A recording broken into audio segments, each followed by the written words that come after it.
جنگ دیوی سنگر دیوی ننگ دیوی غیرت دیوی طول بدن پوینو سور.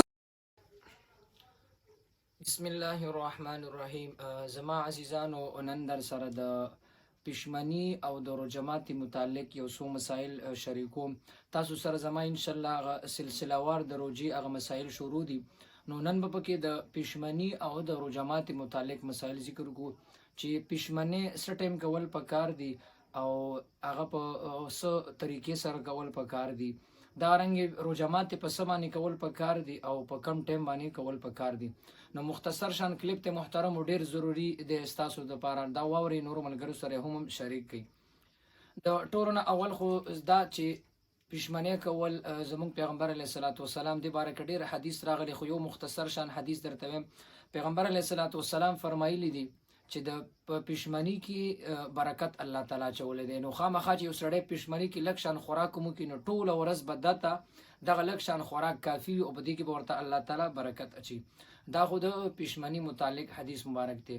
بل پښمنی کول محترم علماء لیکلي چې دا مستحب دی. خامخا لکشان پښمنی کول پکاري اگر که یو سړی موړي خو بیا هم لږ خوراک کول یا څه اوبس کل یو کجوره خوړل یا لږ یو نیم ګیلاس اوبس کل خو لږ ډیر خوراک سکاک د پښمنی کول دا مستحب طریقه ده. دویم دا چې پښمنه ډیر وختي کول محترم او دا پکار نه دی. ځکه ډیر مشران د سیدی چاغه نن سبب تقریبا سپ شل کم 15 بجې پښمنه بنديږي نو خلک چې 2:30 بجې 3 بجې پښمنه وختي کړوي نه محترم او تقریبا داسې سلور په باندې سلور نیمه پورې پښمنه دا را رسول پکار دی. خیر روټي مخ کې خوره خو چې کله پښمنه اخره اذان نه مخ کې لګي او بمو بیا خوراکو کنستاغه پښمنه به مستحب طریقه به ادا شي.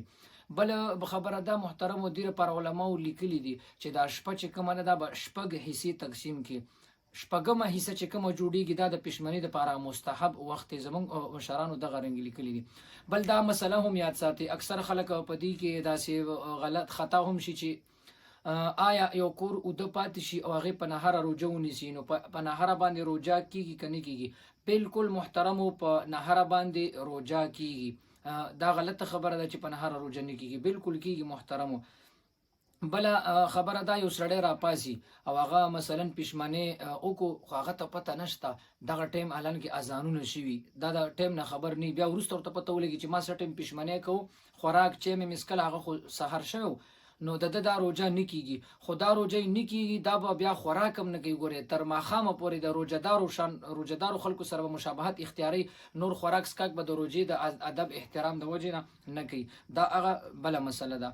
بل د رجمات متعلق دا خبره رجمات په سبانی کول پکار دي. مستحب طریقه زموږ مشرانو او فقهاو په کتابونو کې دا لیکلي ده چې رجمات په کجوره یا په چواره باندې کول پکار دي یا کدا نوي په خوک سیز باندې کول پکار دي. که خوک سیز هم نوي نو بیا په اوبو باندې کول دا غ مستحب طریقه ده. بل یو غلطه مسله دا مشهور شوی دا چې رجمات دا په مالګه باندې کول دا مستحب طریقه ده. نه محترم رجمات په مالګه باندې کول دا مستحب طریقه ګڼل یقینا دا عقیده ټیک نه ده. په مالګه باندې رجمات کول دا مستحب طریقه نه ده. نور مالګه خوړل هغه جدا خبره ده حدیثو کې هغه شته خو د رجمات په مالګه باندې کول دا صحیح طریقه نه ده. بل خبره می در سره دا شریکه ولا چې خلاصه به درته دا وایم چې رجمات کې نا وخت کولم پکار نه دي. رجمات په وخت باندې کول پکار دي. نو دی وجه نه کړي سړی اذان ووري بیا وروسته یو 15 منټه پس رجمات محترم دا مکرو دي. بلکې که خوراک نه کې ځان نه مړې نو کم از کم دا رجمات ک په وبو باندې یا په کجوره باندې بیا وروسته که خوراک کې یو خبره خو رجمات کې د اذان نه پس تاخير کول دا بلا ضرورت دا زموږ علماو مکروه لیکلي دي. محترم خلاصه دا چې رجمات یا پښمنه دا په اذان سره تاسو د دې د اذان په تمه کیږي ما ځکه په اکثر زینو کې اذان به وخت کیږي یا وختي کیږي یا کله داسې چې لاس سپیکر خرابې د اذان आवाज نه راځي نو لاس هغه کې ټیم لګي نو تاسو کوشش دا وکړئ چې په ټیم باندې رجمات او پښمنه بندوي. ځکه چې نن سبا هر چا سره ټچ موبایلونه دي نو دا نقشه چې کوم د پېښور د پاره د دې علاقو د پاره د هغه نقشه موبایل کې واچوي نو یا کورونه تراوړي نو پاغي باندې پښمنه هم بندوي او رجمات هم پاغي باندې کوي نو 2-3 منټه خیر خیال ساتي. نو دا د پښمنی متعلق او د جماعت متعلق هغه یو څو مسلې وي نو که چاته مثلا څه اشکال وي یا سوال وي نو زمونږ واتس اپ نمبر هم تاسو سره وي او یا دلته تاسو په کمنټ کې لیکلی شي. الله تعالی دې موږ تاسو لپاره په دې باندې د عمل کولو توفیق را نصیب کړي.